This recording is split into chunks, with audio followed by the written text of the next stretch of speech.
ada sesi dokumentasi dan penutup. Mengawali acara ini kita dengarkan sambutan dari pihak kepala sekolah dari SD Lazuardi KCS. Kepada Ibu Sari Kusuma Dewi, kami persilahkan.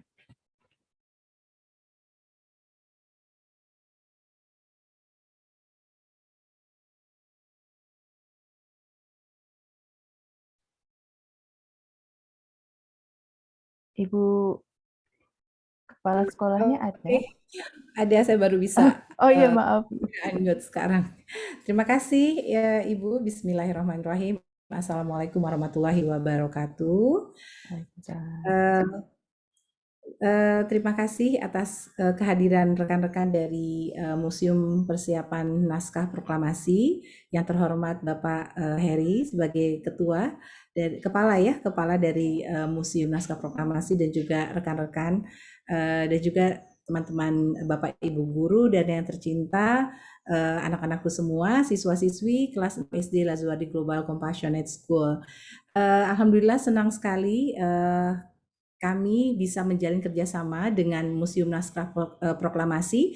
Jadi ini bukan yang pertama kali, sebelumnya beberapa kali kami sempat berkunjung ke Museum Naskah Proklamasi, dan waktu itu pun bertepatan dengan perayaan Hari Kemerdekaan, dan kami waktu ke sana merasakan sekali ambience dari kemerdekaan, dan anak-anak pun senang sekali bisa melihat, menyaksikan secara langsung peninggalan sejarah, bukti sejarah bagaimana persiapan kemerdekaan dirancang oleh para bapak bangsa. Nah, alhamdulillah di masa pandemi ini, dalam kondisi yang membuat kita harus menyesuaikan diri, kami masih bisa berkunjung secara virtual ke Museum Naskah Proklamasi. Ini insya Allah merupakan sebuah pengalaman berharga Bapak dan Ibu, karena kebetulan proyek dari kelas 6 sekarang, karena kami menggunakan sistem project based learning, adalah tentang kemerdekaan. Nah, kunjungan ini kami harapkan menguatkan, memperdalam pengetahuan anak-anak tentang bagaimana persiapan kemerdekaan dilakukan. Nah, semoga pada kegiatan hari ini anak-anakku semua bisa menyaksikan, nanti juga bisa bertanya, menggali lebih dalam dari Bapak dan Ibu guru dari Museum Naskah Proklamasi tentang apa saja sih atau bagaimana sejarah di balik persiapan kemerdekaan kita yang Masya Allah luar biasa ya, kalau kita melihat bagaimana para pejuang memperjuangkan kemerdekaan kita. Nah, terima kasih sekali lagi atas kehadirannya pada hari ini, dan semoga kegiatan ini bisa berjalan dengan lancar. Wassalamualaikum warahmatullahi wabarakatuh. Waalaikumsalam warahmatullahi wabarakatuh. Terima kasih kepada Ibu Dewi. Nah, berikutnya kita akan mendengarkan sambutan dari Kepala Museum kami, Museum Perumusan Naskah Proklamasi, kepada Bapak Dr. Andes Hariti Satya Wahyu MA. Kami persilahkan.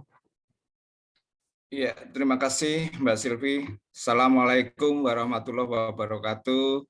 Selamat pagi Bapak Ibu semua, Ibu Kepala Sekolah, Bu Sari, Bapak Ibu Guru Pendamping dari anak-anak SD Lazuardi GCS, kemudian anak-anak yang saya cintai dan teman-teman dari Munasprok yang saya banggakan. Alhamdulillah pagi hari ini kita dapat bertemu kembali dalam rangkaian acara yang seperti kita jalani, bahwa kita mendapat undangan dari SD Lazuardi GCS untuk melakukan kunjungan virtual tour museum. Tadi sudah disampaikan Ibu Kepala Sekolah bahwa museum ini sangat penting. Tadi disampaikan para pejuang pendiri bangsa kita, yang anak-anak perlu ketahui bahwa tidak hanya berjuang secara senjata, tetapi juga secara pemikiran. Nah, pemikiran dari para pejuang inilah yang nanti bisa anak-anak teladani pergumulan dari pemikiran dalam kondisi situasi pada waktu itu. Jadi memang pada waktu itu terjadi perdebatan yang seperti saat ini juga, kalau kita diskusi ada yang berbeda argumentasi, berbeda pendapat, itu dalam rangkaian kesatuan dan persatuan anak-anak. Jadi silakan anak-anak tadi mengeksplorasi mulai sejak sekarang. Anak-anak harus giat berorganisasi, harus berani mengeluarkan pendapat, harus berani mengeluarkan opini, harus berani mengeluarkan komen-komen yang tapi tentunya dalam ranah sopan santun ya, dalam kebinekaan bangsa Indonesia.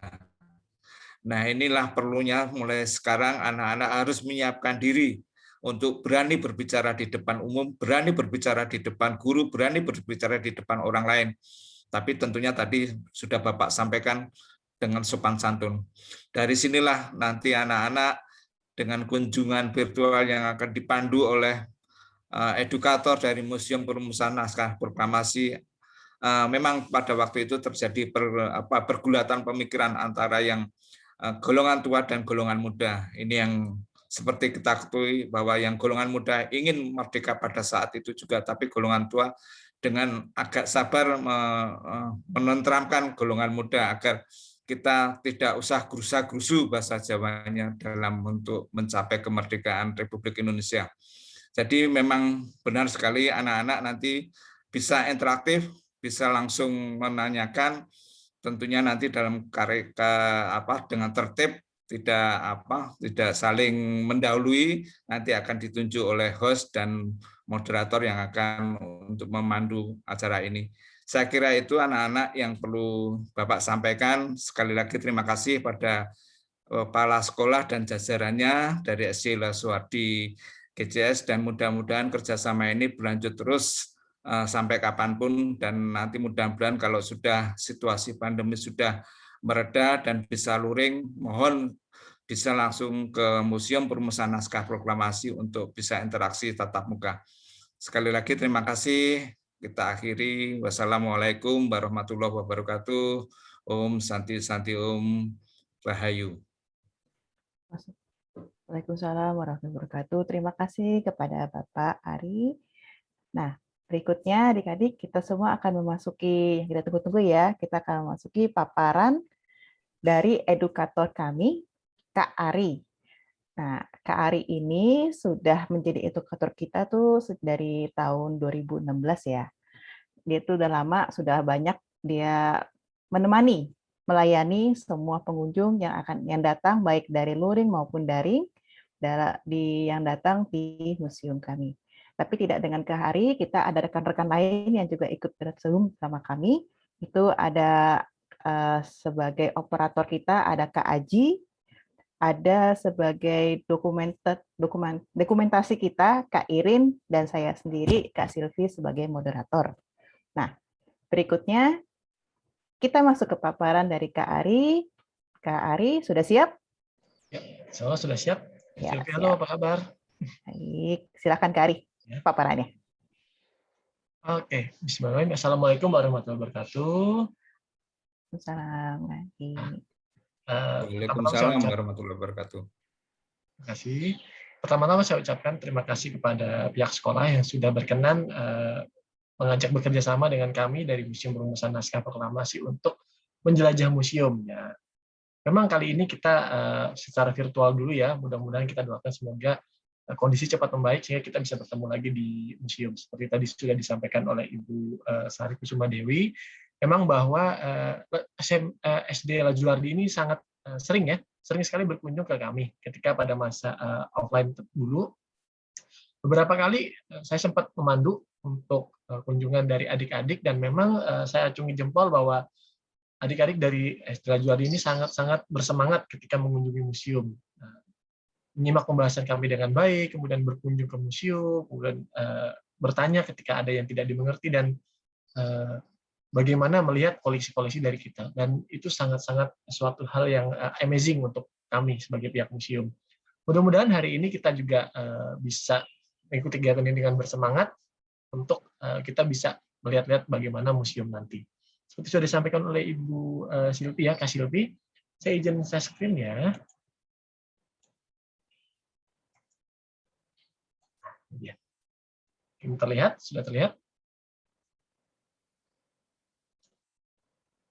Kak Silvi sudah terlihat mungkin? Sudah Pak, terlihat. Oke, sip. Nah, mudah-mudahan logonya benar ya Ibu. Museum Perumusan Naskah Proklamasi untuk adik-adik nanti bisa sambil diperhatikan ya, bisa di-follow maupun di-subscribe akun-akun media sosial kita. Kita beralamat di Jalan Imam Bonjol nomor 1 Jakarta Pusat. Ini lokasinya sangat strategis adik-adik. Mungkin kalau sebelum pandemi adik-adik sempat kalau hari Minggu pagi ke Car Free Day. Nah, ini letaknya tidak jauh dari Bundaran HI, kurang lebih sekitar 1 kilometer. Kemudian kita juga dekat dengan Taman Suropati dan beberapa tempat-tempat menarik lainnya.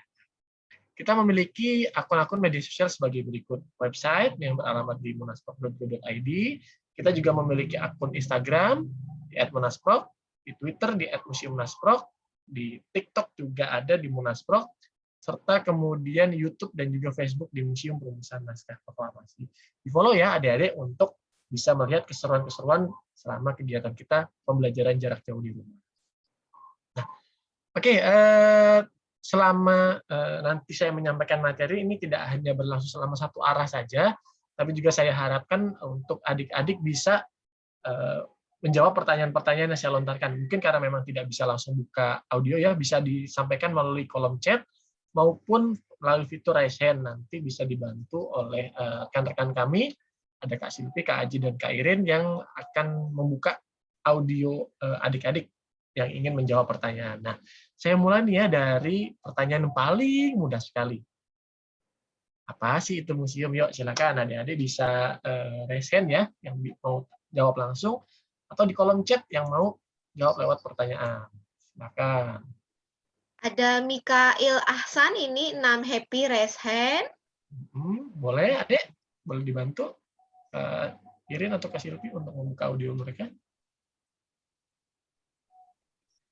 Museum adalah tempat yang menyimpan barang-barang yang sudah lama atau barang-barang seperti teknologi, sejarah, dan sepertinya, dan sejenisnya. Oke, terima kasih Mikail Ahsan. Selanjutnya ada lagi mungkin yang raise hand, saya nggak bisa ngelihat soalnya. Ada lagi? Sudah turun lagi tadi ada nama ini ada Muhammad Aiman. Aiman 6 altruistik, silahkan Muhammad Aiman. Oke. Museum adalah selain taruhin artefak-artefak yang kayak teknologi zaman dulu, juga menaruh artefak-artefak yang langka dan kasih tahu berapa lama artefaknya itu, kayak dari tahun berapa sampai tahun berapa artefak itunya, sama dikasih tahu sejarah-sejarah artefak itu munculnya dari mana. Ya, terima kasih Aiman. Aiman sebenarnya tertarik dengan dunia arsitektur ya. Nah, siapa tahu nanti mudah-mudahan bisa masuk ini ya, kuliah nanti di arsitektur, jadi bisa membangun gedung-gedung museum yang banyak di Indonesia. Makasih Aiman. Ada lagi mungkin? Ada ini Haura Bella 6 brief. Silakan Haura Bella. Aku tahu museum itu, a museum is a place that things that just like the place that things that lives on a long time ago. There is a museum that thinks there is something that is old, that places where that says do not touch. Oke, terima kasih Haura Bella. Mungkin yang saya pahami bahwa museum itu satu tempat yang cukup hidup juga ya, bahwa kita bisa mencari sesuatu di dalam museum. Oke. Lanjut ya, kita cukupkan Bu untuk pertanyaannya 3 ya, untuk jawabannya. Nah, kita buka jawabannya ya, ini dia. Jadi museum kalau secara bahasa di PP nomor 66 tahun 2015, peraturan pemerintah ya, nomor 66 tahun 2015 tentang museum, ini punya 4 fungsi. Jadi berfungsi melindungi, mengembangkan, memanfaatkan koleksi, dan mengkomunikasikannya kepada masyarakat. Kalau pakai bahasa mudahnya, adik-adik, jadi museum itu harus bisa menyimpan koleksi, kemudian merawat koleksi, juga harus mencari data-data di balik koleksi tersebut, dan selanjutnya diinformasikan atau dipamerkan kepada masyarakat. Contoh ya, kalau misalkan barang-barang di museum seperti naskah proklamasi. Naskah proklamasi ini adalah suatu barang yang penting ya untuk bangsa Indonesia, harus disimpan dengan baik, kemudian harus mampu dirawat, kemudian nanti dicari makna di balik naskah proklamasi tersebut, dan selanjutnya dipamerkan kepada masyarakat. Seperti itu ya. Nah, Gedung museum sendiri seperti ini tampilannya ya, adik-adik ya. Tadi ya seperti pesan Pak Hari, nanti kalau kita sudah pandemi sudah reda, terus kemudian kita bisa berkunjung ke museum, datang ya ke sini ya. Tempatnya sangat futuristik, sangat old school bahasanya ya. Jadi sangat sangat unik seperti bangunan Belanda. Karena memang dibangun pada tahun 1920-an dengan arsitek, kalau dari namanya udah kelihatan ya, orang Belanda, Johann Friedrich Ludwig Blankenberg, dengan gaya bangunan arsitektur Eropa atau Art Deco. Nah, 1920-an berarti sudah sangat tua ya, hampir 100 tahun nih bangunannya. Nah, gedung bangunan ini sendiri ketika di tahun 1927 sampai sekarang 2021 ternyata sempat berpindah-pindah kepemilikan, adik-adik. Di tahun 1927 kita jadi kantor PT Asuransi Jiwasraya, gitu. Tahun 1931 jadi kantor British Consul Jenderal, dan ketika Jepang masuk ke Indonesia menjadi rumahnya Laksamana Muda Tadashi Maeda. Kalau kalian nanti mempelajari tentang kemerdekaan Indonesia akan sering ketemu dengan tokoh ini karena memang beliau yang punya peranan terhadap kemerdekaan kita di awal-awal. Kemudian di tahun 1945 menjadi markas tentara Inggris ketika Sekutu masuk Indonesia ya. Dan setelah Indonesia merdeka, gedung ini kemudian dimiliki oleh negara, dalam hal ini Kementerian Keuangan. Di tahun 1961 disewa nih sama Kedutaan Besar Inggris selama 20 tahun. Jadi rumah Duta Besar Inggris. Di tahun 82 kontraknya habis dan kemudian dijadikan sebagai kantornya dari Perpustakaan Nasional. Kemudian di tahun 84 di bawah perintah dari Menteri Pendidikan dan Kebudayaan saat itu Bapak Nugroho Noto Susanto, kita diminta untuk membentuk sebuah museum dengan nama Museum Perumusan Naskah Proklamasi. Dan kita resmi dibuka tanggal 24 November 1992. Di bawah dibuka oleh Menteri Pendidikan dan Kebudayaan saat itu Bapak Wardiman Joyonegoro. Jadi kalau untuk museumnya udah lama banget ya, hampir 100 tahun lebih, tapi kalau untuk gedungnya udah 100 tahun lebih, kalau museumnya baru sekitar 28. Oke, pertanyaan selanjutnya. Kita banyak pertanyaan-pertanyaan nih, supaya interaktif ya. Yuk, ada yang tahu nggak siapa saja tokoh perumus naskah proklamasi? Yuk, silakan resennya. Tadi sudah 3, luar biasa semangatnya adik-adik nih dari SD Lajuari nih. Sekarang siapa yang bisa menjawab ya tokoh perumus naskah proklamasi? Kita kasih clue ya, boleh? Kasih clue ya, boleh ya? Kita kasih clue ya. Tokohnya ada 3 ya. Boleh. 3-3-nya laki-laki dan 3-3-nya kalau dari golongannya golongan tua. Yuk, silakan. Ada yang resen? Ada ini dari Kava 6 Happy. Silakan Bu, boleh Bu dibantu Ya, silakan Kava. Masalah tuh Soekarno sama Muhammad Hatta, terus satu lagi kalau nggak salah Ahmad apa gitu, lupa. Oke, Kava jangan ditutup dulu audionya. Jangan dulu. Kita cek jawabannya ya. Di Kava kenal nggak siapa nih? Presiden Soekarno kenal. Oke, si Soekarno. Kalau ini kenal nggak? Muhammad Hatta. Nah, satu lagi nih namanya siapa? Tak kenal nggak, Kava? Ingatnya Ahmad gitu, nggak tahu. Ya, Ahmad Subarjo, benar ya. Luar biasa, Kava. Terima kasih ya. Luar biasa nih Bu, SD Lajuari JCS nih. Anak-anaknya pinter-pinter ya, tahu semua ya. Nah, saya mau nyampein informasi sedikit nih buat adik-adik nih. Kalau dilihat namanya di depannya kan ada gelarnya semua ya. Insinyur Soekarno, Dr. Andes Muhammad Hatta, dan Meister in Rechten Ahmad Subarjo. Nah, gelarnya nih kalau yang Ahmad Subarjo beda sendiri nih. MR-nya bacanya bukan Mister ya, tapi Meister in Rechten Ahmad Subarjo. Nah, Meister in Rechten itu artinya kalau pakai bahasa Indonesia, artinya sarjana hukum. Jadi gelar-gelar di depan nama mereka itu adalah gelar yang ditempuh melalui sekolah atau kuliah.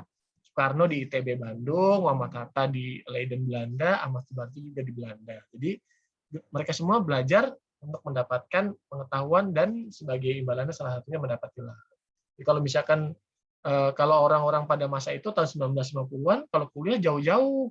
Jadi sekolah-sekolahnya yang paling dekat mungkin di beberapa kota besar ya, sekolah-sekolah yang terbaik. Tapi kalau sebagian besar juga ada yang belajar di negeri Belanda, salah satunya Muhammad Hatta dan Ahmad Subarjo.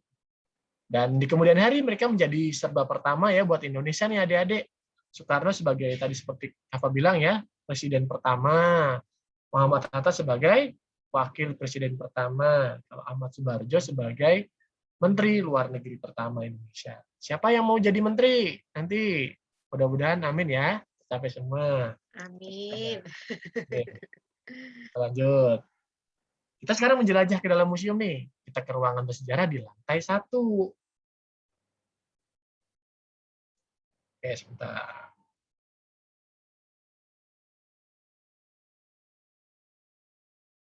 Oke, ruang tamu atau ruang pertemuan. Nah, ini adalah ruangan pertama yang paling pertama yang akan kalian temui kalau misalkan nanti berkunjung ke Monas Blok. Nah, di ruangan ini, di ruangan tamu atau ruang pertemuan, di sini terjadi pertemuan antara Soekarno, Muhammad Hatta, dan Ahmad Subarjo dengan tuan rumahnya, yaitu Laksamana Muda Tadashi Maeda, pada jam 10 malam, setelah mereka semua kembali dari Rengas Dengklok. Nah, di sini mereka terjadi perbincangan ya, atau terjadi dialog di antara mereka berempat.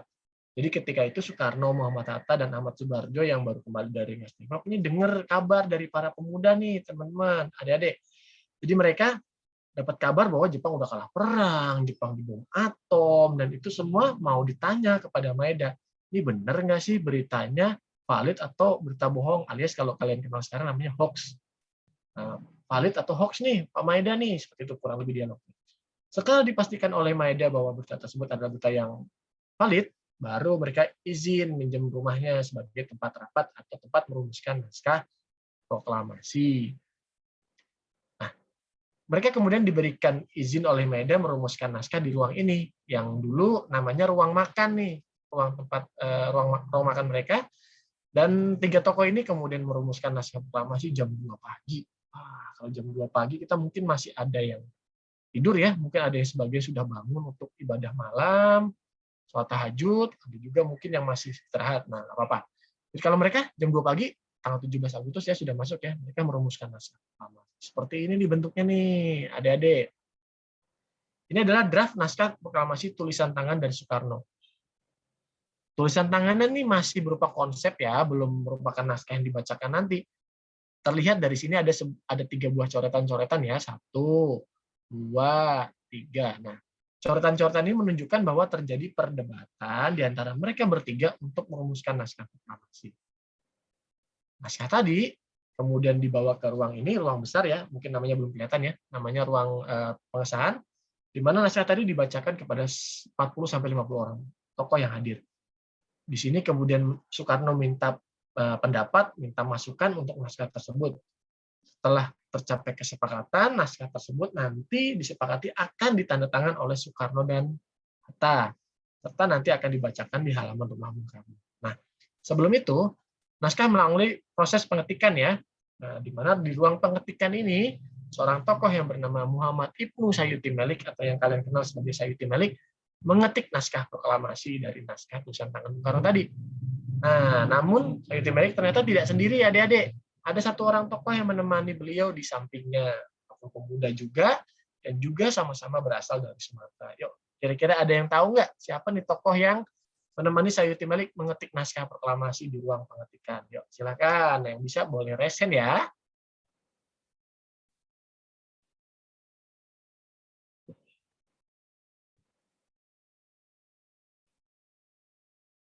Aiman ya, raise hand ya, Aiman ya. Iya, teacher. Oke, silakan Aiman. Siapakah tokohnya yang menemani Bapak Sayuti Melik, nak? Siapa ya?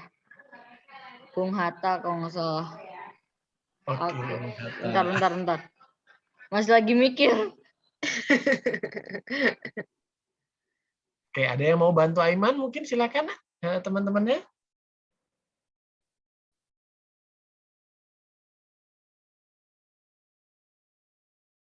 Ada Torres ya. Torres saya lihat di kolom chat Bung Hatta. Oke, kemudian Berlin. Soekarno. Oke, satu lagi ya mungkin ya, ada yang bisa bantu? Silakan sayang, boleh dibantu? Ada yang tahu? Silakan raise hand atau boleh juga ketik di kotak chat. Silakan, Adek. Oke, belum ada ya? Belum ada, Pak. Oke, kita buka jawabannya siapa nih. Nah, ini namanya Burhanuddin Muhammadiyah atau BM Dia. Nah, kalau adik-adik mungkin sempat memperhatikan tentang tokoh-tokoh yang berasal dari Sumatera, tokoh-tokoh muda diantaranya beliau. Jadi beliau ini adalah tokoh yang mendampingi Sayuti Melik ketika mengetik naskah proklamasi. Peran pentingnya apa? Jadi ketika Sayuti Melik selesai ngetik, nah naskahnya yang tulisan tangan itu diambil, diremas-remas, dibuang. Sayuti Melik. Kok dibuang? Nah, karena memang Sayuti Melik menganggap bahwa itu kan tadinya draft. bukan naskah yang akan dibacakan nanti, bukan yang tanda tangan, maka kemudian dibuang ke tempat sampah. Oleh beliau, oleh Burhanuddin Muhammadiyah, naskah tersebut diambil dan kemudian disimpan oleh beliau. Naskahnya sempat hilang loh, adik-adik, selama sekitar 40 tahun, dan kemudian di tahun 1992 naskahnya dikembalikan kepada Presiden saat itu, Presiden Soeharto, di Istana Negara. Jadi selama 40 tahun ini Muhammadiyah menyimpan naskah tersebut dengan baik. Lanjut lagi. Nah, ini naskah proklamasi hasil ketikan Sayuti Melik. Masih pakai ejaan lama ya adik-adik ya, mungkin kalian tidak terlalu familiar, tapi memang pada saat itu ejaan ini yang berlaku. Proklamasi kami, bangsa Indonesia, dengan ini menyatakan kemerdekaan Indonesia. Hal-hal yang mengenai pemindahan kekuasaan dan lain-lain diselenggarakan dengan cara seksama dan dalam tempo yang sesingkat-singkatnya. Jakarta, hari 17 bulan 8 tahun 05. Atas nama bangsa Indonesia, Soekarno. Nah, ini naskah proklamasi yang kita sebut sebagai naskah otentik. Jadi naskah ini yang dibacakan tanggal 17 Agustus, yang ditandatangan juga oleh Soekarno dan Muhammad Hatta. Nah, kalau adik-adik perhatikan, naskahnya kita bandingkan ya, kiri dan kanan, ini adalah naskah proklamasi, tulisan tangan dan ketikan. Yuk, ada yang memperhatikan nggak kira-kira ada perubahan apa saja sih yang dibuat oleh Sayuti Melik terhadap naskah tulisan tangan Bung Karno? Kari buka satu ya, satu jawabannya ini dia. Kata tempo dengan tanpa huruf H diganti dengan huruf H diganti jadi kata tempo, H-nya hilang. Yuk silakan, ada dua lagi yang bisa melihat perbedaannya antara dua naskah ini. Itu ya tanggalnya. Tanggal. Ini siapa nih yang bicara nih? Mikail. Mikail, Pak. Oke. Mikail Ahsan. Oke, tanggalnya ya. Mikail ya. Panggilnya apa nih? Mikail atau Aksan? Mika aja.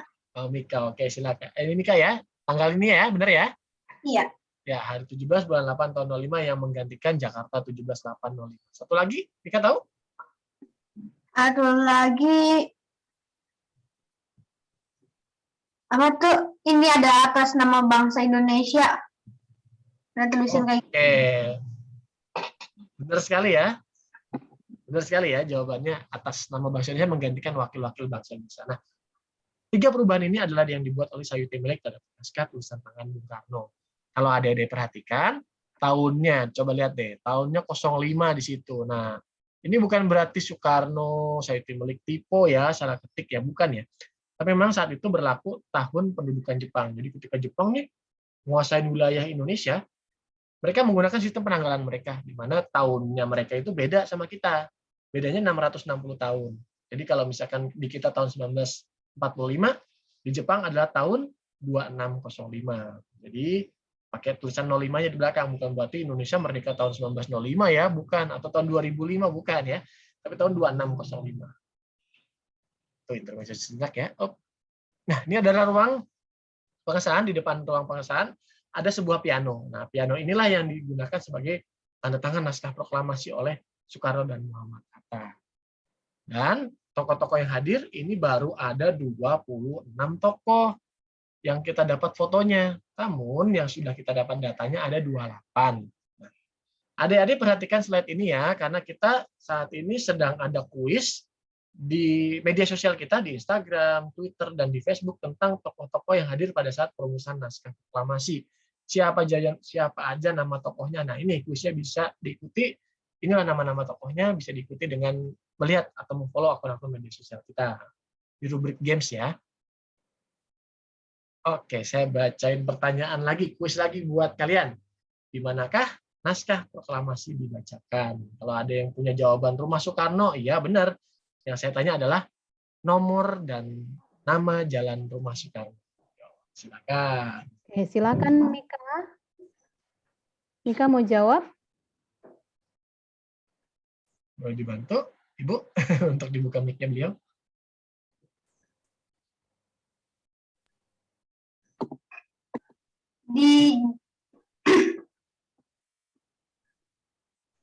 lupa deh. Oke. Ada lagi yang mau bantu? Oke, bagus. Bagas ya. Di Jalan Penggesaan Timur nomor 56 Jakarta. Oke, dan di kolom chat saya sempat lihat juga ini dari Arkana ya. Jalan Pegangsaan Timur nomor 56. Oke, jawabannya kita cek yuk. Apa ya jawabannya ya? Ini dia, benar sekali jawaban kalian. Jalan Pegangsaan Timur nomor 56. Jadi ini dulu namanya Jalan Pegangsaan Timur. Kalau sekarang sudah berubah ya jadi Tugu atau Taman Proklamator. Nah, di mana gambarnya kita bisa lihat di sini di kiri, rumah Soekarno nih masih ada tahun 1945. Tapi rumah ini ternyata kemudian dirobohkan ya. Sudah dirobohkan, kalau kita berkunjung ke sana udah nggak ada rumahnya. Oleh beliau nih yang pakai baju putih, Pak Soekarno sendiri. Jadi beliau merobohkan rumahnya dan diganti menjadi sebuah gedung di belakangnya, kita bisa lihat ya. Namanya Gedung Perintis Kemerdekaan. Yang bisa kita saksikan sekarang adalah sebuah tugu ini. Tugu batu kualam warna putih yang sekaligus menjadi tiang bendera, dan di atasnya ada logo petir. Maka sering disebut sebagai Tugu Petir. Kenapa petir? Seperti filosofinya ya, kalau petir itu kan pasti ketika ada orang mendengar suara petir pasti kaget. Jarang sekali kalau ada orang dengar suara petir itu ketawa. Oh, ada petir jeger, ketawa. Nggak mungkin ya. Ya, Ibu Guru ya, jadi Bapak Ibu Guru, jadi kalau misalkan ada suara petir itu maksudnya adalah supaya bangsa-bangsa lain tahu bahwa suatu bangsa yang lahir, sudah bangsa yang besar saat itu telah lahir, yaitu bangsa Indonesia yang kelak nanti jadi akan memimpin dunia. Seperti filosofinya petir ya, menggelegar. Nah, seperti itu. Ini di lantai 2 kita, saya nggak akan jelasin banyak di sini karena nanti kita sambil keliling aja ya di virtual tour ya, di keliling-keliling museumnya. Lebih enak, lebih lanjut lagi. Dan ini kegiatan-kegiatan museum yang kita lakukan sebelum adanya serangan dari negara api COVID-19 ya. Ada pameran, kita juga ada museum keliling, ada diskusi. Nah, tapak tilas nih bentar lagi nih Agustus nih. Kita juga dulu sempat ya jalan santai nih dari museum ke Tugu Proklamasi. Kita juga ada diskusi, ada sosialisasi penyuluhan kalau kita datang ke sekolah-sekolah.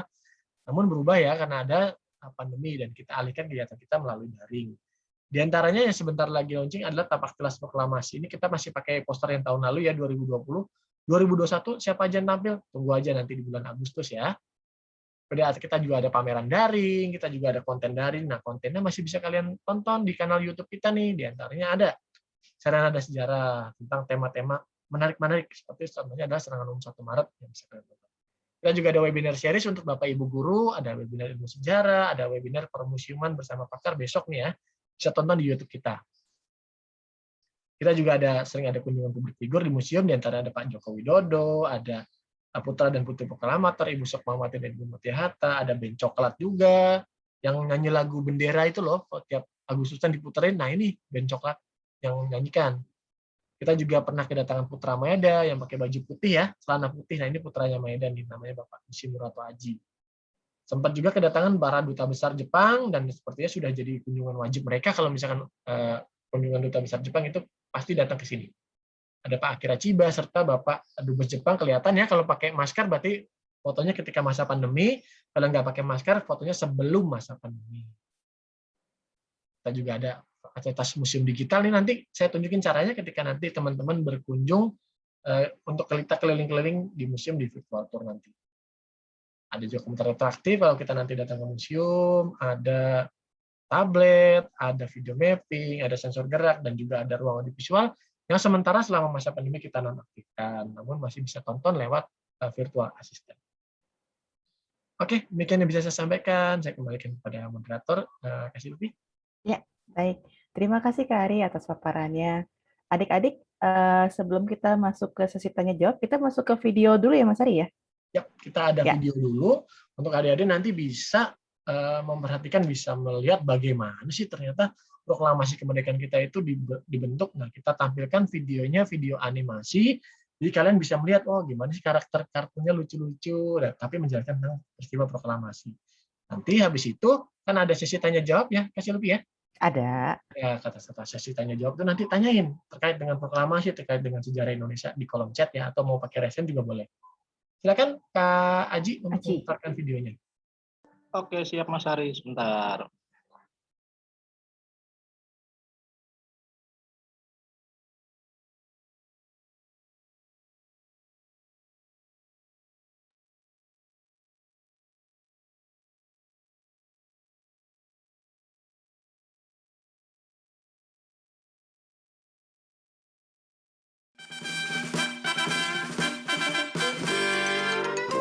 Perumusan naskah proklamasi.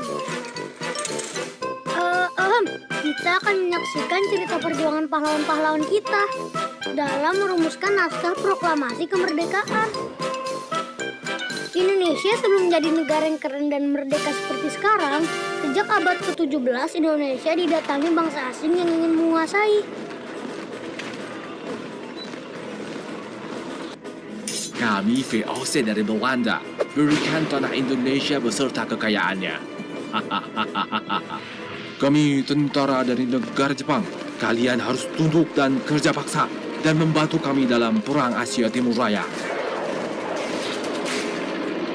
Bangsa Indonesia pada saat penjajahan mengalami kesengsaraan yang luar biasa, kekurangan makanan, pakaian, beserta kerja paksa di bawah kondisi yang menyiksa. Melihat penderitaan ini, tokoh-tokoh nasional Indonesia seperti Muhammad Hatta, Soekarno, yang tergabung dalam PPKI berjuang untuk memerdekakan Indonesia. Indonesia sudah lebih dari 300 tahun menderita karena diduduki oleh penjajahan.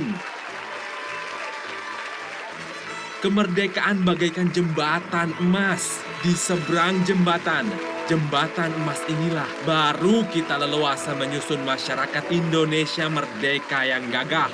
Marilah saudara-saudara bersiap, bersedia melawan mati-matian kepada musuh sampai titik darah penghabisan. Hai Soekarno, kami akan janjikan kemerdekaan, tapi nanti. Sementara itu tentara pembela tanah air atau PETA dan golongan pemuda terus membangun gerakan dan menunggu saat yang tepat untuk merebut kekuasaan. Gawat Jenderal, Hiroshima dan Nagasaki sudah hancur karena bom atom dari Amerika. Kabur, kapal-kapal perang Amerika bahkan sudah berdatangan pantai kita. Bagaimana ini? Menyerahlah atau Jepang kami hancurkan. Maka Jepang pun menyerah tanpa syarat kepada sekutu.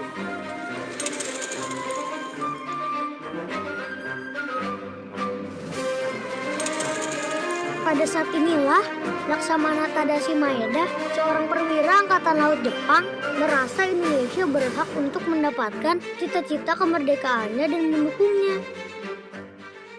Maeda, aku sudah berhasil membawa Soekarno dan Hatta untuk segera melangsungkan proklamasi kemerdekaan. Baguslah. Secepatnya kita pastikan sikap Gun Saikan kepada Jenderal Nishimura.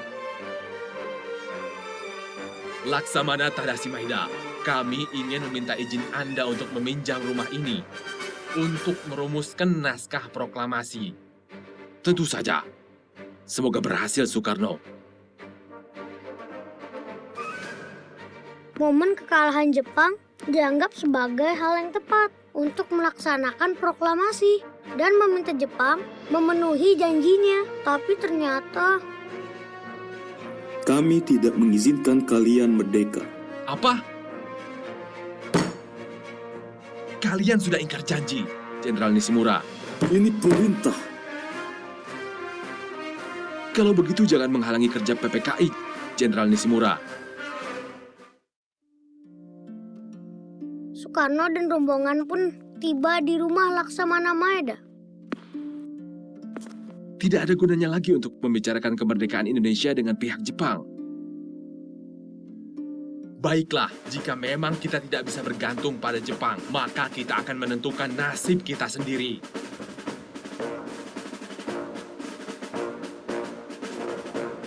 Bagaimana kita harus menuliskan naskah proklamasi kemerdekaan Indonesia ini?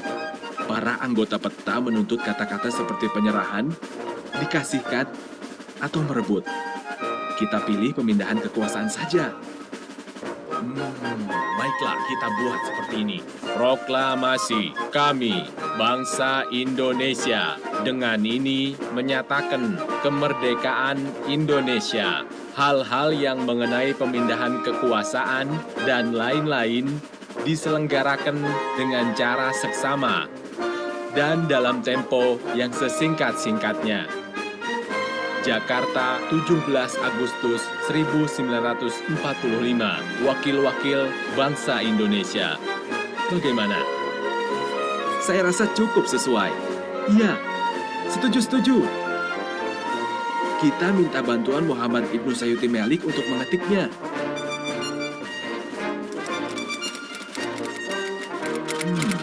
Saya cuma merubahnya sedikit menjadi...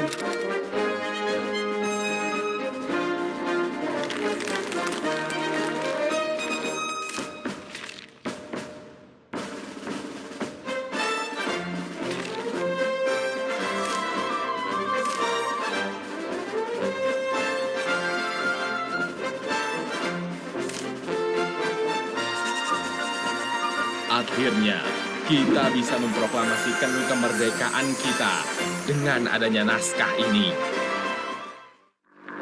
Proklamasi.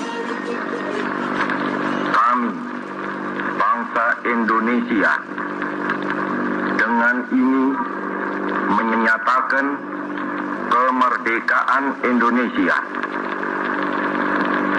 Hal-hal yang mengenai pemindahan kekuasaan dan lain-lain diselenggarakan dengan cara saksama dan dalam tempo yang sesingkat-singkatnya. Jakarta, 17 Agustus 1945, atas nama bangsa Indonesia, Soekarno, Hatta. Demikianlah perjuangan pahlawan-pahlawan kita yang patut diteladani dalam merumuskan naskah proklamasi Merdeka. Mencapai kemerdekaan itu susah, penuh perjuangan dan pengorbanan.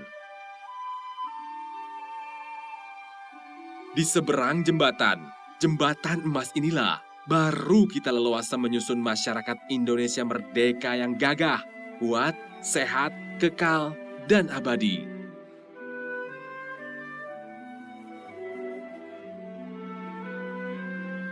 Dan situasi kita sekarang memerlukan kemauan untuk memaknai kemerdekaan ini sebagai jembatan emas.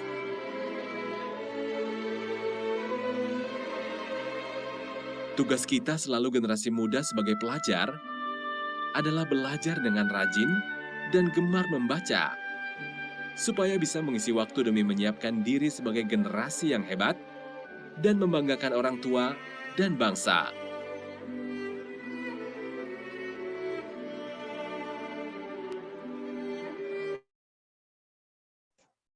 Ya, baik. Terima kasih Mas Aji untuk videonya. Sekarang adik-adik semua kita masuk ke sesi tanya jawab ya. Adik-adik yang ingin bertanya, silahkan melakukan raise hand. Atau mungkin kalau ada yang agak malu bicara langsung dengan Kak Ari, boleh deh ditulis di kolom chat ya. Siap Kak Ari? Ya, adik-adik.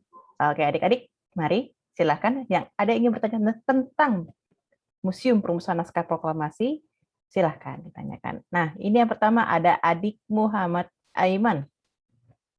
Silahkan dibuka mic-nya.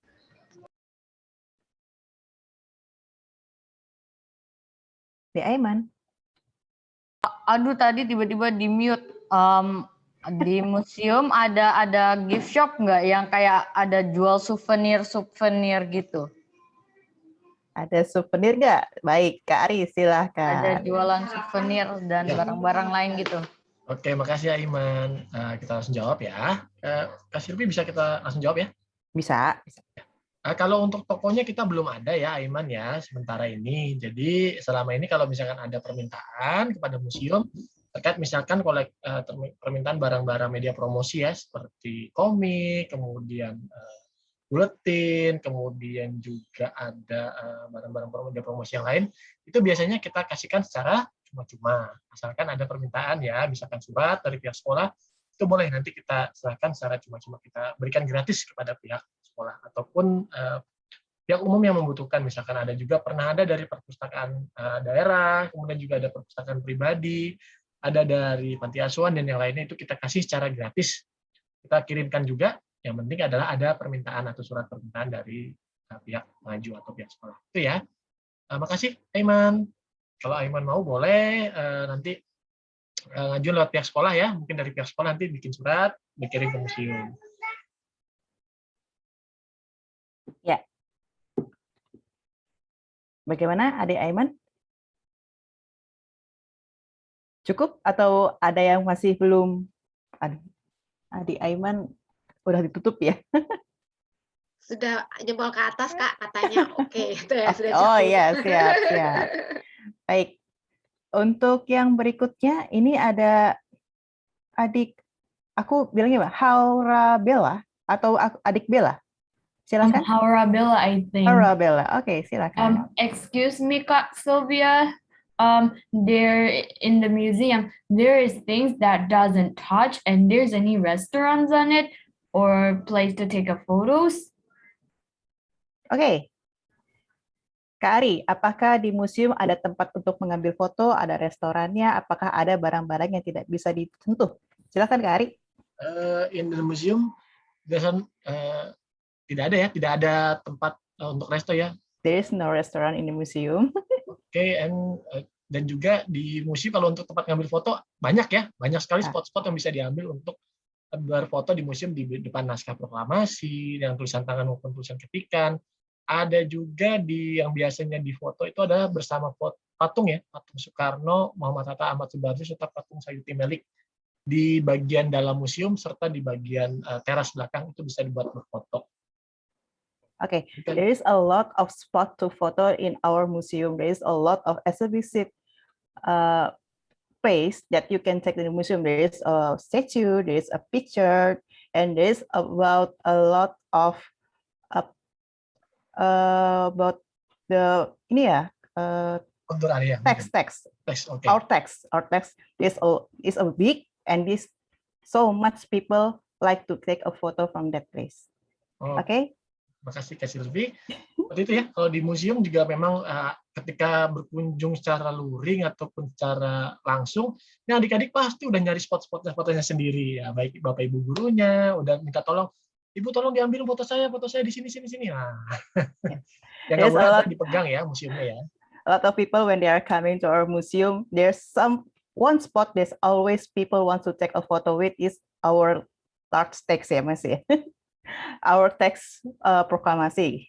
Yes, a lot of people want to take, even it's we have a queue, people trying to take a photo from that place. Okay, Halbera, is that okay? Oke, thank you. Oh, udah tutup lagi ya. Ya, baik. Ada lagi? Selanjutnya ada adik Mika Ahsan. Boleh. Di museumnya itu kan dipakai waktu masih ada kayak minyak nggak peralatan begitu. Masih kayak ada ada naskahnya, tapi kan itu kan bekas rumah, masih ada lemarinya nggak? Oke. Makasih Hasan. Kalau untuk lemari ya, di lantai 1 kita mungkin ada beberapa yang termasuk bagian koleksi, ada lemari ya, cuma memang nggak ada isinya ya, hanya lemari aja. Kalau di lantai 2, saya malah bakal ngelihat lemari yang unik, karena lemarinya itu nggak bisa dipindahin, karena lemarinya nyatu ke tembok. Jadi kalau misalkan kita nggak misalkan tuan rumahnya misalnya saat itu sama Nama Eda mau ngambil baju, misalkan jalannya ke depan tembok, ngambil baju di situ, tiba-tiba keluar baju, ternyata lemarinya di dalam tembok. Ada hal yang unik di situ ya. Kalau sekarang kayaknya mungkin nggak ada ya Kak Silvi ya, yang kayak gitu ya, lemari di dalam tembok ya. Nggak ada. Belum ada lagi ya. Oke, itu mungkin uniknya. Kalau di museum ada ya lemari-lemari, tapi memang nggak ada isinya, nggak ada bajunya, nggak ada seragamnya, nggak ada, cuma lemari aja. Kita ada bunker Mas Ari, tapi. Oh ya. Ada bunker juga di belakang museum, di bagian teras belakang, di halaman itu ada bunker. Jadi kalau ada yang tanya bunker itu apa sih? Nah, bunker itu tempat bersembunyi ya, bukan tempat bersembunyi dari masa lalu, bukan ya, tapi bersembunyi dari serangan musuh. Jadi kalau ada musuh menyerang, ya mereka bersembunyi di bunker dan itu tidak terlihat dari luar. Kalau pada masa itu, kalau sekarang ya karena memang untuk demi keamanan, bunkernya kita kasih tembok supaya lebih aman. Ya. Masih bisa dikunjungi ya. Oke. Saya lihat di kolom chat ada yang tanya nih Kak Silvi, ini dari Raya Dian ya. Raya Dian. Bunkernya kecil enggak? Bunkernya kecil atau enggak? Kecil atau enggak itu relatif ya. Tapi kalau saya kasih ancar-ancar ya buat adik-adik kalau masuk, kalau saya berdiri di situ, saya nggak bisa berdiri tegak, nggak bisa. Karena mentok kepalanya.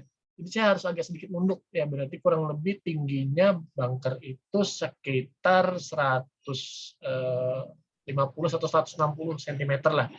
Untuk besarnya, kalau berderet, saya berderet, itu kurang lebih saya bisa muat 4-5 orang. Jadi kurang lebih di bunker itu, kalau adik-adik, sekitar 15 anak bisa masuk. Bayangin aja ya, kurang lebih ya 15 anak berapa berkumpul. Nah, rapat tuh posisinya tuh, nah, seperti itu kurang lebih. Dan bunker itu pasti di bawahnya gelap ya, nggak ada lampu ya, karena memang di luar ruangan dan kita nggak nyediain lampu. Ya, cukup gelap di dalam bunker. Ya, Mas Ari, ini adik Aiman mau bertanya lagi. Boleh, ayo kita layan. Bunkernya serem nggak? Wah, serem atau enggak ya? Kalau Biasanya saya kan nih, bunker kan ada kayak biasanya ada satu dead body mungkin saja. Oke. Turunan. No. Gini ya Iman, mungkin bunker kalau di bayangan kita ya, mungkin bunker ada yang disebut sebagai penjara bawah tanah, tapi kalau di Munaslup posisinya bukan sebagai penjara ya, sebagai tempat bersembunyi. Jadi kalau misalkan sekarang kondisinya enak, aman, nggak serem sama sekali. Saya udah sering ke situ, Kak Silvi juga ya, Kak Irin, Kak Aji, kemudian Pak Hari, serta teman-teman yang lain udah sering, hampir selalu ke bunker kalau misalkan ada kesempatan. Nah itu nggak ada serem-seremnya. Kalau buat kami loh ya posisinya ya, kita udah sering. Mungkin ada beberapa yang baru pertama kali mungkin suasananya beda, nah itu beda cerita. Tapi kalau di dalam itu ya aman kok, nggak ada apa-apa. Kosong soalnya nggak ada apa-apa. Ya, baik. Kak Ari, ini masih ada yang bertanya atau kita masuk ke virtual tour museum dulu? Satu lagi deh dari Raya Dian, boleh tuh? Baik, adik Raya Dian, silakan. Itu ada peralatan apa? Siapa nih yang nanya nih? Peralatan? Ya kayak sesuatu, misalkan di bunker kan nggak mungkin keluar. Jadi itu ada alat-alat apa aja di dalamnya? Di bunker tersedia ada alat apa yang dipakai di sana? Silakan Kak Ari. Oke, kalau bunkernya sekarang kita kosong ya, nggak ada apa-apa nih Adek. Jadi kalau misalnya kita masuk ke dalam bunker ya kosong aja, nggak ada apa-apa, hanya ruangan saja. Nah kalau misalkan di dalam bunker itu ada satu lubang ya, lubang kalau untuk anak kecil mungkin masuk dalam itu. Dan itu tadinya kita perkirakan sebagai jalan tembus untuk melarikan diri. Jadi kalau misalkan ada serangan musuh dan terpaksa bunker ketahuan misalnya, itu bisa kabur lewat situ. Cuma sekarang kondisinya ditutup tanah ya, sudah runtuh jalurnya, jadi nggak bisa dilewati oleh orang lagi. Itu ya, mungkin kita cukupkan dulu ya Pak Silvi untuk untuk tanya jawabnya. Nanti kita lanjutkan setelah virtual tour. Boleh dibantu nih Kak Irin untuk menampilkan virtual tournya, atau Kak Silvi boleh? Oke, kita masuk ke virtual tour dulu ya. Ya, kita keliling-keliling museum nih. Ini website kita. Sebentar. Aduh. Maaf sebentar Mas Ari. Ya. Aku agak. Nah, jadi adik-adik kalau misalkan mau berkunjung ke museum secara virtual, ini bisa kapan aja ya. Jadi maksudnya kalian melihat-lihat ruangan di museum kapan aja. Mau hari Senin, mau hari Minggu, mau hari Jumat, mau jam 10 pagi maupun jam 10 malam bisa berkunjung karena tersedia real time di website kita di munaslup.go.id. Nah, kita bisa lihat nih. Ini caranya tadi ditunjukin oleh Kak Silvi ya. Jadi kita buka website, kita masuk ke galeri, kemudian pilih pameran online, dan klik di sini untuk memulai tour. Seperti ini tampilannya nih. Wah, ruangan-ruangan museum kita live secara 360 derajat. Kita bisa lihat ruangan pertama, ruang tamu. Ini adalah ruangan di mana naskah proklamasi tadi istilahnya untuk ketika sebelum naskah proklamasi dirumuskan, mereka bertemu dengan tuan rumah. Nah, fungsinya apa nih tadi? Aplikasi CG, museum digital. Nah, ini gunanya adalah untuk membaca keterangan. Tuh yang kotak putih itu dekat komputer itu kan kecil banget ya, nggak kebaca tulisannya. Adik-adik bisa gunakan ponsel kalian yang berbasis Android, cari aplikasi di Google Play Store namanya CG, SIGI. Unduh ya, download, kemudian pasang di handphone kalian, buka aplikasinya, dan arahkan ke panel-panel tersebut. Nah, kalau kalian bisa arahkan ke panel-panel kata tersebut, nanti gambarnya akan ngeluarin video di handphone kalian dan ada penjelasan narasinya. Jadi kalau misalkan nggak kebaca dari sini kecil banget, itu bisa ada videonya yang kalian bisa gunakan dari handphone tersebut.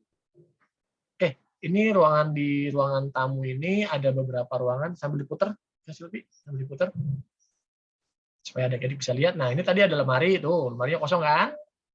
Nggak ada siapa-apa kan? Jadi memang kita hadirkan furniturnya, cuma buku-bukunya ataupun baju-baju yang di dalam tidak kita hadirkan. Nah, ini ada tombak juga di sini, tombaknya Poseidon, karena Laksamana Muda Tadasimaeda kan dari Angkatan Laut ya. Nah, ini beliau tombak Angkatan Laut. Nah, ada juga beberapa yang lain. Kita lanjut ke ruangan berikutnya, Kak Silvi. Ya. Nah, ini adalah ruangan yang sering dipakai berfoto. Ada 2 spot di sini, ada spotnya di belakang patung-patung serta di depan naskah proklamasi. Di ruangan ini, ruangan perumusan adalah ruangan yang dipakai untuk tadi merumuskan naskah proklamasi. Sambil keliling aja Kak Silvi, tadi kan sudah sempat saya jelasin di sini. Ini ruangan-ruangannya cukup luas juga, adik-adik kalau misalkan berkunjung ke sini, dan biasanya tertarik juga dengan spot komputer di pojok itu. Nah, ada konten CG-nya juga, bisa di-scan ya pakai aplikasi CG di panel kotak kaca tersebut. Oke, lanjut ke ruang selanjutnya Kak Silvi. Kita ke ruang pengetikan. Nah, ruang pengetikan ini biasanya bikin kaget orang nih ya, Kak Silvi ya, dan teman-teman yang lain. Karena ruangan ini ada tersedia sensor suara di sampingnya. Ini mungkin gambarnya belum kelihatan ya. Jadi kalau ada kalian masuk ruangan ini, tiba-tiba ada suara ngetik, orang ngetik. Proklamasi, nah, sebutan seperti itu. Nah, karena memang kita hadirkan suasana bagaimana seperti ketika Sayuti Melik mengetik naskah proklamasi. Ruangannya nggak besar ya, adik-adik. Jadi kurang lebih hanya sebesar 3 kali 3 meter. Jadi kecil, ruangannya di bawah tangga tempatnya. Kalau di depannya ruang piano. Kita bisa lihat kecil sekali ruangannya, dan memang ini tempat untuk khusus ya untuk melihat bagaimana proses pengetikan. Kita lanjut ke ruangan selanjutnya. Ruang piano. Nah, ini ruangannya terletak di depan ruang pengetikan ya, di bawah tangga posisinya, dan adik-adik bisa melihat ada piano yang saat itu posisinya sebagai bukan alat musik ya, tapi sebagai alas untuk tanda tangan naskah proklamasi. Jadi biasanya kalau ngumpul kita di ruangan di depan ruang piano ini, biasanya saya menyampaikan materi, adik-adik duduk di bawah selonjor, santai sambil gedeprok, bahasanya kalau pakai bahasa Bapak Ibu guru kalian ya. Di sini biasanya berkumpul. Kita lanjut ke ruang pengesahan, Kak Silvi. Nah, ini ruangan yang paling besar ya di museum, ruang pengesahan ini, di mana saat itu para tokoh menanti bagaimana naskah proklamasi dibacakan. Tuh, biasanya spot fotonya di depan naskah proklamasinya itu tuh, di ruang ini. Peran besar, ini bisa masuk banyak soalnya, bisa 8 sampai 10 orang yang masuk untuk sekali foto. Oke, lanjut kita ke lantai 2 ya. Kita ke lantai 2, di sini ada ruangan-ruangan terkait dengan proklamasi, terkait dengan Jepang masuk Indonesia sampai Indonesia kembali ke negara kesatuan. Nah, bedanya apa sih dengan di lantai 1? Adik-adik, ruangan di lantai 2 ini dia punya satu kotak kaca. Sambil diputar pelan-pelan ya, Silvi. Nah, ini satu kotak kaca ini. Kotak kaca ini nggak ada di lantai 1 ya. Kotak kaca ini hanya ada di lantai 2. Dan ini menampilkan koleksi kita, koleksi asli dari museum. Di sini isinya adalah koran. Koran yang saat itu terbitan tahun 1942 sampai 45, dan menampilkan apa aja sih berita-berita yang dimuat di koran itu. Koran lebih tua dari kita ya. Lebih tua dari saya, lebih tua dari Bapak Ibu guru, dari teman-teman juga pastinya ya. Kita bisa melihat bagaimana di sana. Koran dan korannya asli ya. Ada juga bisa lihat bagaimana badan-badan bentukan Jepang, di antara BPUPKI, PPKI, kemudian bom atom di Hiroshima Nagasaki, kemudian ada rumah Rengas Dengklok, kemudian juga ada bagaimana gedung ini dulu ketika digunakan oleh sekutu atau dalam hal ini tentara Inggris nih, seperti ini tampilannya. Dan ada beberapa dari mereka yang bisa di-scan CG. Jadi bisa dapat penjelasan lebih lanjut. Lanjut lagi, Kak Silvi, di ruangan selanjutnya. Di ruang sekitar proklamasi ini ada yang spesial loh, adik-adik. Jadi ada piringan hitam. Mungkin kalau yang nggak tahu piringan hitam itu apa, kalau Bapak Ibu kalian mungkin sempat lihat. Jadi ada semacam DVD ya, DVD ukuran gede, warnanya hitam, dan itu kalau diputar pakai alat khusus, itu bisa ngeluarin suara. Ya kayak apa ya, kayak sekarang kaset kalian nggak ngalamin juga ya. Jadi kayak inilah suara digital ya bisa keluar di media tersebut. Itu bagaimana kita bisa mendapat ada kopinya atau ada koleksinya kita hadiah dari Studio Lokananta Solo. Itu yang kotak hitam gede di kotak kaca tuh itu namanya radio. Kalau sekarang cuma jadi aplikasi ya di App Store, cuma jadi bisa didengar lewat streaming. Dulu radio segede gitu ya, gede banget ukurannya. Ada ukurannya sekitar 40 cm ada lebarnya, panjang. Ya berat juga lumayan untuk radionya dulu di bawah-bawah ini kalau muter radio. Sekarang praktis ya, bisa pakai aplikasi aja. Nah, ada juga naskah proklamasi, hasil scan-nya, kita juga ada rekaman suaranya, proklamasi dalam bentuk kaset, dan lain-lain yang bisa kalian saksikan kalau berkunjung. Mudah-mudahan ya, segera selesai nih pandemi, kita bisa berkunjung lagi ke museum. Kita juga bisa melihat bagaimana peristiwa proklamasi disebarin ke seluruh Indonesia, pakai berbagai cara. Di antaranya di Semarang dulu pakai setelah sholat Jumat, khotibnya kemudian mengumumkan ada berita proklamasi. Karena proklamasi itu terjadi hari Jumat loh, tanggal 17 Agustus 1945 bertepatan dengan 10 Ramadan.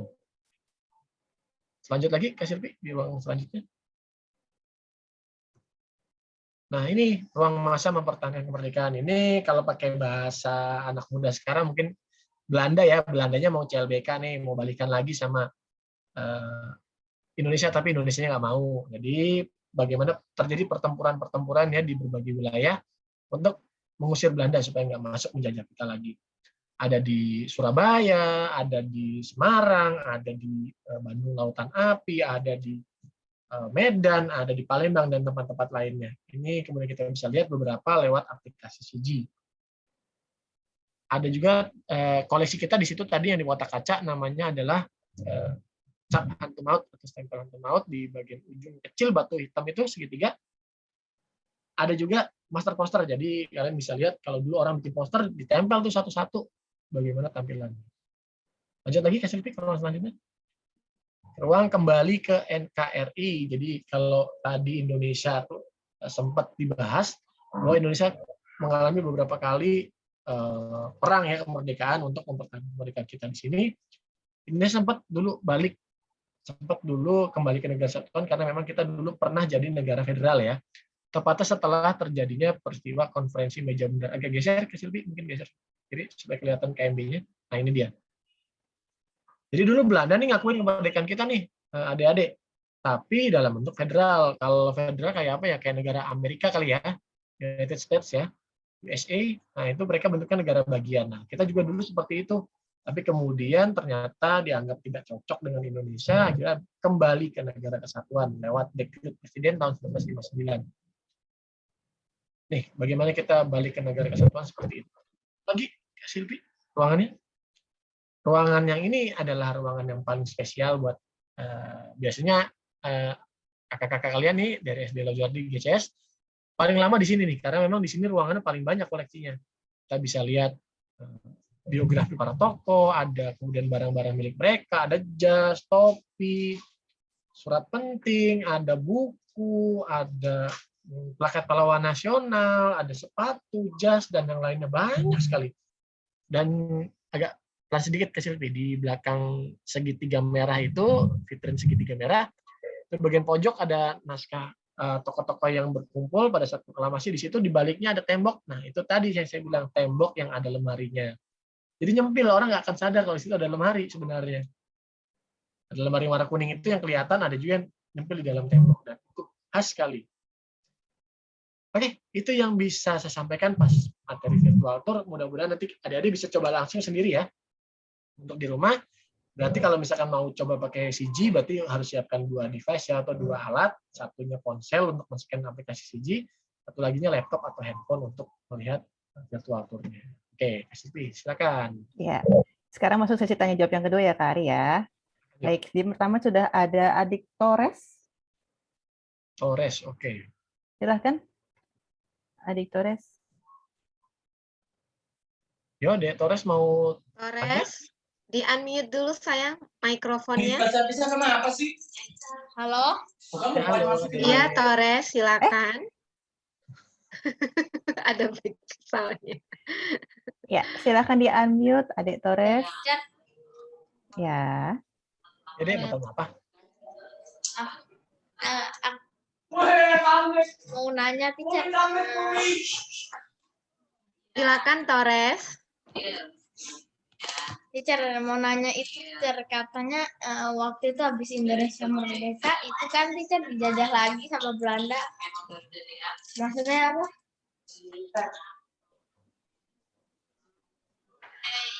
Maksudnya Indonesia dijajah lagi sama Belanda?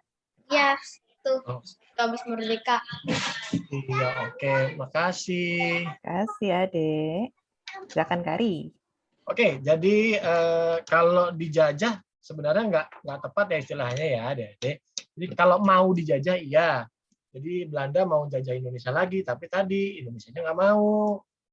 Jadi akhirnya terjadi pertempuran-pertempuran di berbagai daerah. Nah, itu yang terjadi dengan Belanda, kemudian dengan Belanda di bawah Nika ya. Nah, itu mereka mau jajah Indonesia lagi ke berbagai tempat. Makanya ada pertempuran di Surabaya, di Medan, Palembang, Bali, di Bandung juga ada. Nah, itu karena mereka tidak mau lagi dijajah. Nggak ada lah negara-negara yang udah pernah dijajah, kemudian mau dijajah lagi. Termasuk salah satunya Indonesia. Jadi, bahasanya mungkin bukan Indonesia dijajah kembali ya, tapi mau dijajah kembali oleh Belanda, tapi Indonesianya yang nggak mau. Gitu ya. Torres, makasih pertanyaannya. Ke Silvi, mungkin sebagai selingan, mungkin Bapak Ibu gurunya ada yang mau tanya, boleh. Oh iya, silakan Bapak Ibu gurunya. Teacher, aku pengen nanya, teacher. Oh, oke. Oh, Ade dulu boleh. Ada Ade Arkana, silakan. Itu pintu-pintunya yang di museumnya emang warnanya kuning, teacher. Oke, makasih De Arkana ya. Warna Warnanya aslinya kenapa kuning? warnanya kuning, teacher. Warnanya aslinya memang kuning, Ade. Jadi bukan kita yang ubah ya. Jadi memang ketika museum diserah terimakan, kan tadi Arkana sempat lihat ya untuk garis waktunya museum ya. Jadi memang kita kan baru dijadikan museum itu tahun 82 ya. Nah, tahun 82 itu gedungnya itu memang catnya sudah warna kuning seperti itu. Jadi kita sesuaikan dengan kondisi saat itu. Dan kalau misalkan kita mau ganti merah, boleh nggak? Atau biru? Nggak boleh jawabannya. Karena memang mengikuti ada aturan khususnya terkait dengan hal itu. Jadi kalau misalkan mau diubah atau mau diganti, harus ada penelitian khusus terkait hal tersebut. Jadi nggak bisa main ganti aja. Misalkan iseng pengen catnya adanya warnanya merah, yaudah ganti merah aja, nggak boleh ya. Harus ada penelitian khusus terkait hal itu. Dan kita pertahankan seperti warna aslinya, yaitu warna kuning, cat temboknya warna putih. Itu ya, karena ya. Ya, baik. Nah, tadi Kari masih ya, guru-gurunya mungkin? Boleh, silakan Bapak Ibu guru, ada yang teachernya yang ingin bertanya, mungkin ada kali siswanya yang suka bertanyanya lain.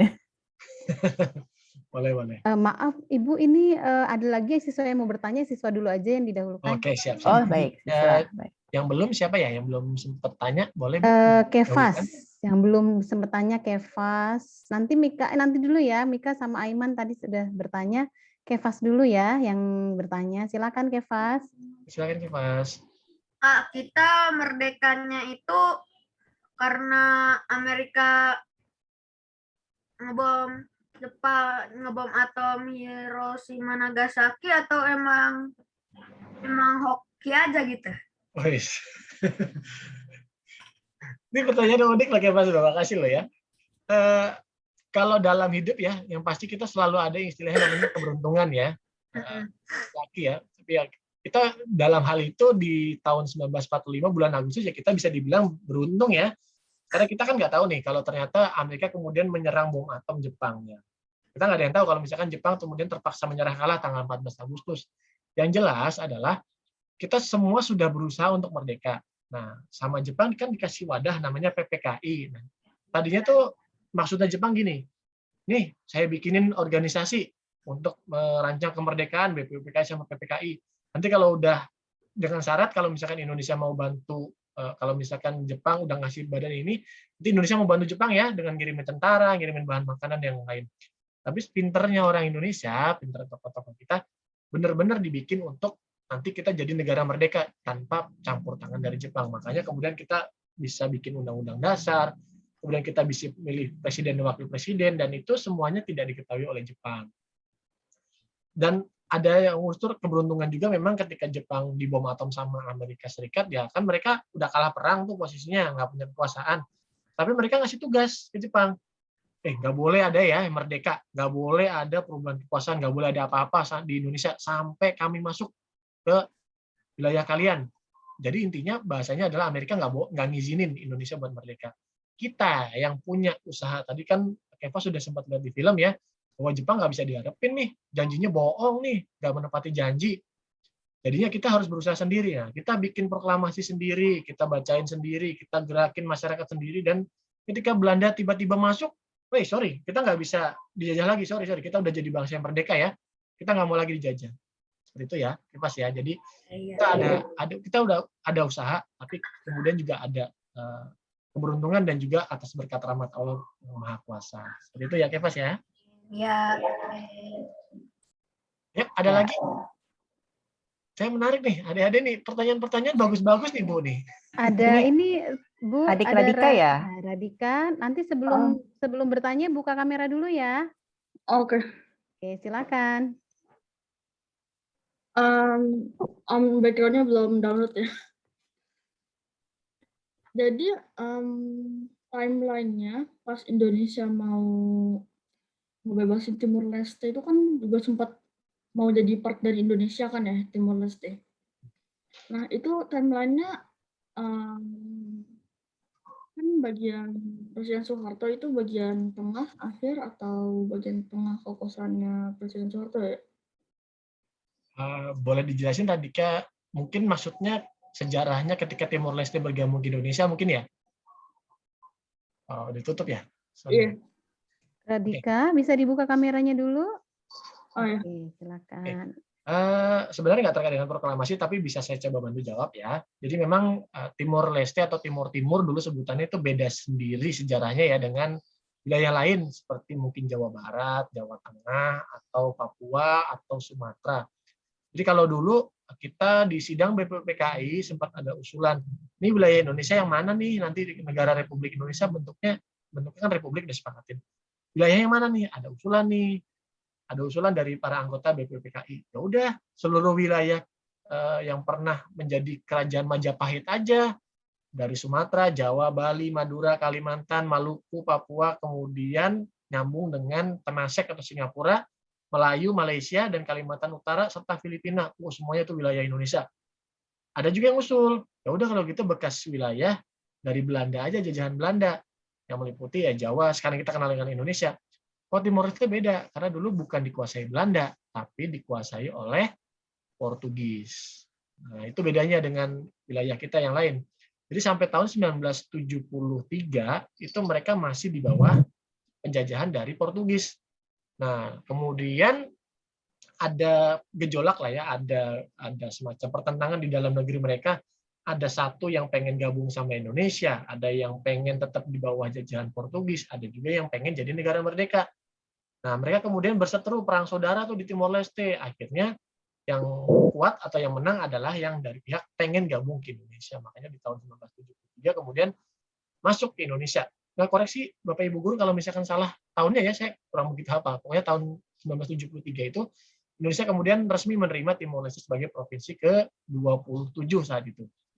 Nah, tapi kemudian di tahun 98-99 muncul lagi pertentangan, perang saudara lagi di mereka di sana.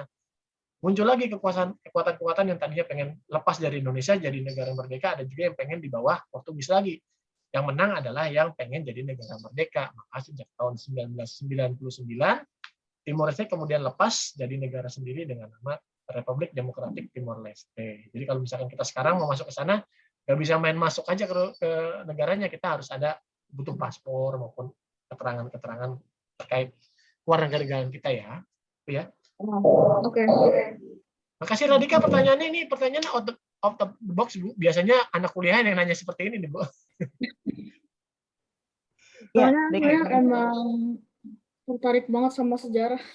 Oke, makasih buat Radika, nanti bisa jadi sarjana sejarah ya, bisa kerja juga di museum nih, bantuin Kak Ari nih sama teman-teman yang lain ya. Amin. Ya, berikutnya Kak Ari, ini ada Ibu Kepala Sekolah. Boleh tanya juga kan ya? Silakan Ibu.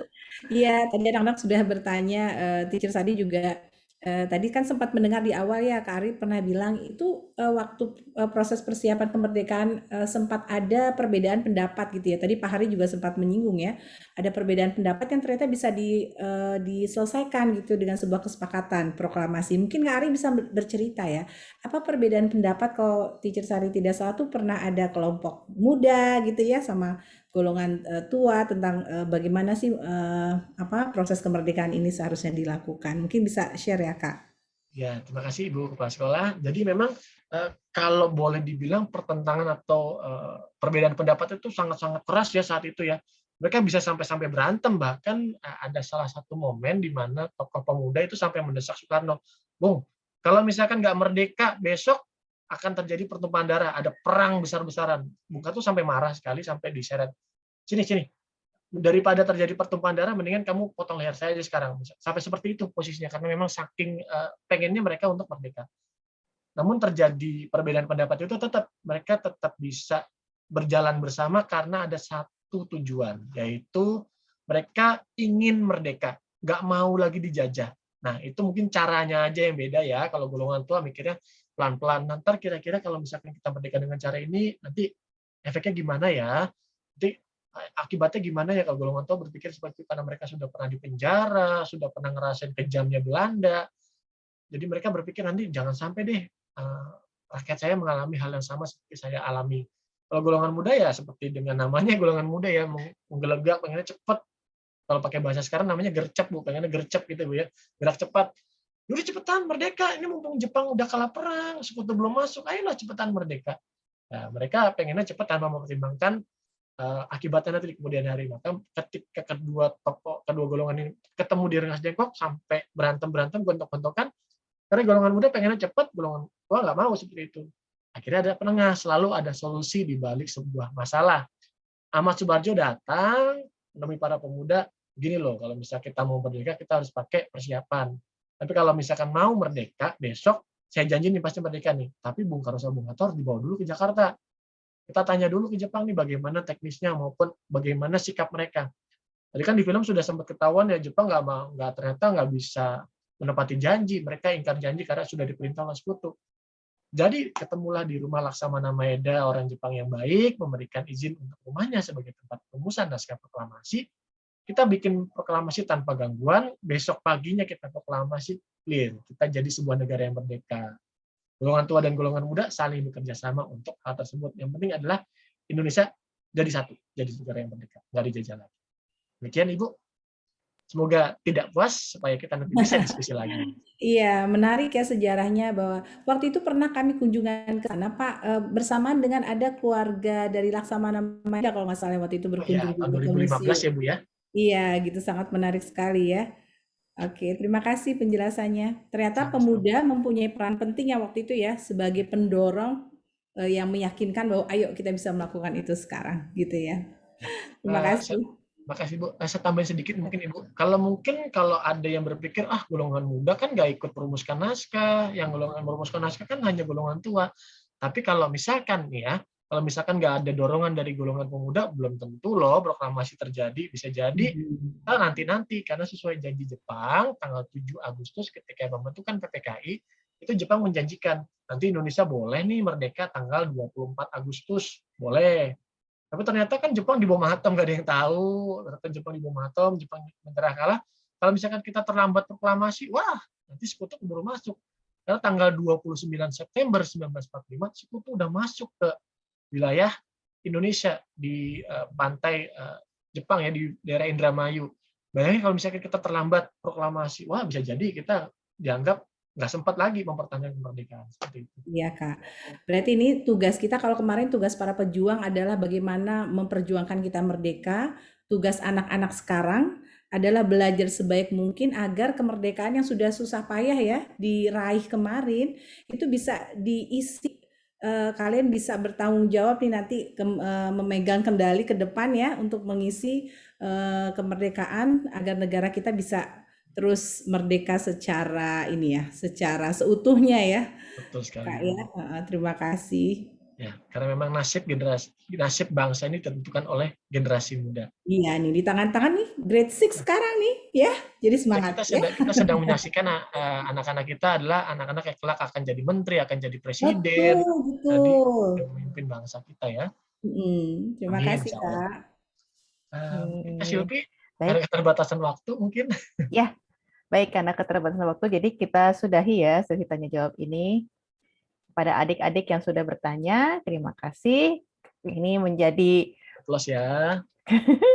menjadi kesemangat buat edukator kami, buat kami juga semua yang di museum untuk memberikan seluruh edukasi yang bisa kami share kepada adik-adik semua. Oh ya Kak, boleh satu lagi? Oh, boleh. Tadi masih ada sebenarnya yang ingin bertanya, tapi karena waktu terbatas, apakah nih ada jika anak-anak masih ingin menggali lebih dalam, itu kita bertanya lewat mana ya ke Museum Naskah Proklamasi? Apakah ada email atau mungkin Instagram atau media sosial lainnya yang kami bisa, anak-anak bisa nanti menghubungi sewaktu-waktu? Ini sepertinya masih ada yang ingin bertanya mungkin nanti.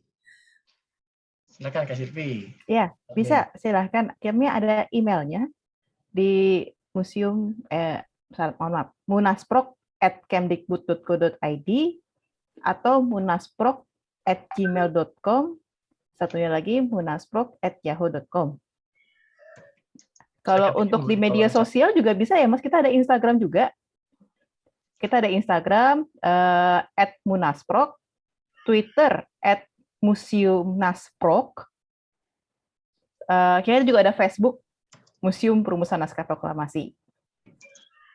Nah, kalau yang di IG kita yang @munasprok tuh sebenarnya udah banyak ya Mas Ari ya, yang tanya-tanya ya. Sudah sering kita ditanya, tidak masalah. Oke, baik. Bisa dicatat ya anak-anak ya yang mau bertanya. Terima kasih Kak Sylvia, terima kasih. Nanti dibantu nih, lagi tulis sama Kak Ari untuk media sosial kita, untuk email kita. Nah, untuk media sosial kita jangan lupa ya adik-adik ya kalau ingin di-subscribe, ingin di-follow, supaya nanti informasi-informasi yang ada di museum kita itu semuanya adik-adik nggak ketinggalan. Kita sudah banyak sekali kita informasi-informasi edukasi yang kita share di media sosial kita. Ya. Itu mungkin. Terima kasih Bu masukannya. Terima kasih. Sekarang adik-adik kita masuk ke penutup ya. Nah, terima kasih kepada Kak Ari, terima kasih kepada pihak dari Sekolah SD Lazuardi. Kami boleh melakukan paparan pelayanan edukasi tentang museum kami. Demikian kegiatan virtual tour Museum Perumusan Naskah Proklamasi. Kita ada sesi dokumentasi ya, Kak Ari ya? Ya, silakan boleh. Kepada Kak Irin sebagai PIC dokumentasi. Dipersilahkan. Oke, terima kasih Kak Silvi. Sekarang kita akan masuk sesi dokumentasi. Untuk adik-adik silakan dibuka kameranya, diperlihatkan wajahnya yang cantik dan tampan, ya. Senyumnya juga dipersiapkan.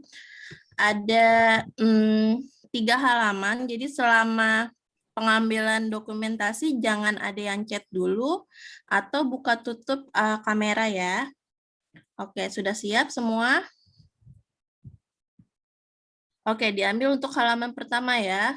1, 2, 3.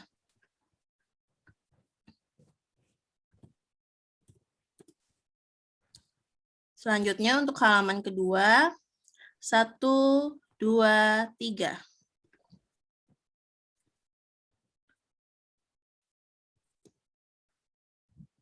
Oke, yang terakhir halaman ketiga. 1, 2, 3. Ya, sudah, silakan saya kembalikan lagi ke Kak Silvi. Baik, terima kasih Kak Irin, adik-adik. Nah, kita tadi ya adik-adik kita mengajak ya untuk memfollow dan like dan mensubscribe akun media sosial kita. Tadi kita ada yang tadi dituliskan sama Kak Ari, itu ada di IG kita ada @munasprok, ada Facebook fanpage Facebook itu ada Museum Perumusan Naskah Proklamasi, ada Twitter @museumnasprok, dan kita juga ada TikTok @munasprok. Dan kalau mau lihat juga video-video edukasi juga ada di kanal YouTube kita, kanal YouTube Museum Perumusan Naskah Proklamasi. Di situ ada banyak sekali kegiatan-kegiatan, bahkan ada juga musik-musik yang bisa adik lihat dari situ ya. Nah, terima kasih juga kepada seluruh teman-teman semua, adik-adik semua untuk peran aktifnya sehingga kegiatan ini boleh berjalan lancar dan alhamdulillah tidak ada kendala. Saya, Kak Silvi, mohon maaf jika terjadi kesalahan dalam pemanduan pada hari ini. Sampai jumpa di kegiatan kita berikutnya. Wabillahi taufiq hidayat. Wassalamualaikum warahmatullahi wabarakatuh. Terima kasih. Warahmatullahi wabarakatuh. Boleh dibuka ininya, di unmute, dan boleh menjawab salam ya anak-anak semua. Terima kasih. Silvi, terima kasih Kak Ari. Bye. Terima kasih. Terima kasih Ibu Kepala Sekolah. Bye. Terima kasih. Terima kasih. Nah, salam sehat semua ya. Terima kasih Pak Ari. Terima kasih. Terima kasih Teacher, sekarang kita kemana? Terima kasih Kita kemana? Ibu.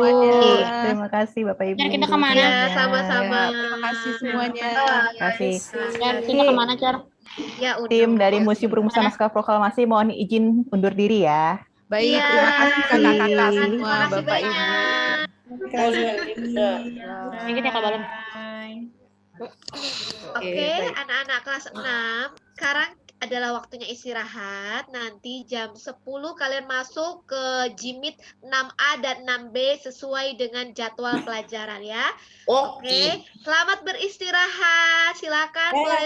Kasih resen dulu, kasih tanda jempol dong. Tanda jempol. Ayo, jempolnya mana? Boleh pakai Reaction, pakai reaction. Kebetulan. Kasih love boleh. Terima kasih Teacher Sari, Teacher kelas 6 dan siswa semua. Iya, sama-sama. Saya mau ini sebentar Teachers ya, mau bicara sebentar.